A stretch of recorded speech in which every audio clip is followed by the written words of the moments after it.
What up, guys? The Bench Buddies are back with my Week 25 power rankings, the last power rankings of the regular season. And it's a big week for a lot of teams, so let's jump into it here. It's not a big week for 30 through 26. Breaking news though, Charlie Blackmon did retire. If you didn't see that, he's going to retire at the end of the year for the Rockies. Great career. Wouldn't be surprised if he goes into the Rockies Hall of Fame just because he lasted that long as a Rocky. But all these teams really are looking to play spoiler, especially the White Sox against the Tigers, Miami against the Twins, and maybe the A's could do some magic in Seattle too, to spoil Seattle's run. But other than that, that's all these teams got to play for. Same for these teams, 25 through 21. Pirates, mostly just for seeding. Nationals could maybe knock the Royals out or the Phillies out of a one seed. So big week for them. Reds a little bit with the Guardians. Could knock Toronto could knock out the Red Sox, and Cardinals really don't have anything to play for except a winning record at this point. But all these teams, they had well, I guess I don't. All these teams had some bad weeks last week besides the Cardinals. A good week for them. It's just too little, too late in that tough NL wild card race. 20 through 16, talk about too little, too late. You got the Rays and the Giants as well, making a late push, playing some good baseball, but it's just too late for them. The Cubs, still got a chance, but they need a lot to happen if they want to make the playoffs. And the Rangers, are out of it as of last week. Red Sox still have a glimmer of hope, but it's probably not looking good. And, I'm kind of surprised that we see the Red Sox and the Rays in this position here at only 500. I figured they'd be a little better, maybe like 81 and 75 at this point, but they just couldn't post it together. And I mean, I guess the Red Sox had that chance last week, but they just couldn't get it done against Tampa. Now, 15 through 11, you have some postseason teams here. You're going to have the Orioles in the playoffs. If, they win one more game, they're in the playoffs. And then other than that, maybe not because the Royals, Mariners, Twins, one of those three has to get in the playoffs at this point. So you're going to have another AL team, but I don't know who it's going to be because the Royals looked like the sure thing, and then they just hit the struggle bus. They've lost six in a row. The Mariners are playing okay baseball, just hanging around there, so need a big week this week if they want to get in. Same with the Twins. They've really just fallen out of it. They can't get good wins these last few weeks when they need them most, but they do have three against Miami, so they definitely need to win that series, if not sweep them, if they want to keep their chances alive before they welcome Baltimore into town. And if you look at Baltimore's schedule there, three in New York and three in Minnesota against playoff teams. It's a tale of last weekend getting a home series against a potentially playoff team in the Tigers. This Orioles team is just not up for the challenge, and it's probably a long shot that the O's don't make the playoffs here. They just need to win, I think, one game. I think it's one game, maybe it's two games, and then they're guaranteed a playoff spot. But right now, it kind of looks like a tough task if we're going to be honest. Then you have the Braves doing almost everything they can, winning series, and it still might not be enough because of those Mets just playing some really good baseball right now.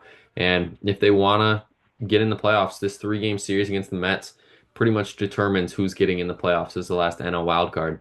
10 through 6, and maybe it's a little bit of an overreaction, maybe not, putting my Tigers at 9 in the top 10 because this team has just been on fire in the month of September. Ever since the All-Star break, they've been really good, playing some good baseball, and they keep finding ways to win games, sweeping the Royals, taking two of three in Baltimore. I definitely didn't see that as a Tigers fan happen, and after that first game, it just didn't look good. Maybe our chances were over, but we somehow gritted two wins out. And now we get Tampa Bay and the White Sox at home, and I expect that park to be packed.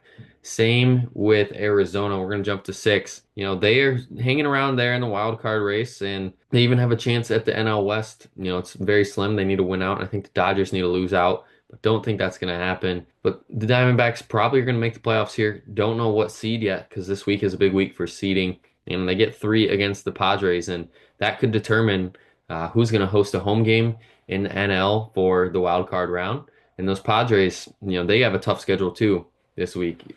3 against the Dodgers in LA, and then obviously going to Arizona. And then you have the Astros at 10. Yet again, this team is going to win the division. Don't be shocked when it happens because the Mariners, obviously, you're right there. But it's pretty much the Astros to lose at this point because if they beat the Mariners once here in a series, it is theirs. And then you got the Brewers at 7. I'm jumping all over the place, but it's just kind of how it is right now. The Brewers falling out of my top 5. even top three, beat Philly, but then losing 3 or 4 to Arizona at home isn't a good look, especially in a playoff series because, this team, the Brewers, they always host a playoff series. And then it seems like they lose that first playoff series in the wild card round, and it could be they play the Diamondbacks or the Padres, and if that's what's going to happen, I don't expect the Brewers to win that series. And then 5-1, man, I hope the Mets make the playoffs because they're playing some really good baseball at this point, and it would suck for them to not make it after doing so much to get to this point. And then if they have a 1-5 week, miss the playoffs, that'd be brutal for the Mets. Hopefully that doesn't happen. Maybe I think they need to go 3-3 and they're in the playoffs this week. That's what I see happening. If they can get to 90 wins, I think they're in. Guardians lock up the AL Central. They're just playing for seeding at this point. It's either going to be the 2 or the 1. Probably going to be the 2. Just looking at the Yankees schedule, it's more than likely. At 3, you get the Phillies, and they're falling because they lost 2 series on the road. They return home though. 3 against Chicago and the Cubs in the last homestand, and then 3 on the road in Washington. It's a big week for them. They're playing for that 1 seed. You can see there with the Dodgers only a game back of the Dodgers for the 1 seed. Yankees, same thing. They're 2 games up in the 1 seed on the Guardians, and I expect them to hold on to it and be the 1 seed. Then, like I said, the Dodgers, those 3 in Colorado, I think they're going to take. They're going to go 96 at least wins.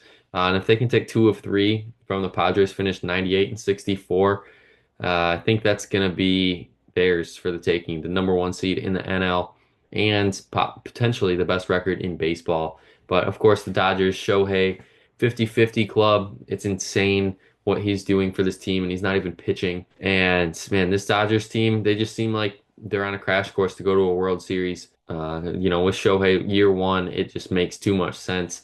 But who's going to be that team that might give him some trouble in the playoffs? Only time will tell, but that's going to be it for the video this week. Come back next week as I rank all 12 of the playoff teams in which I think they have the best chance to win a World Series and see my playoff bracket. But until next time, the Bench Buddies are out.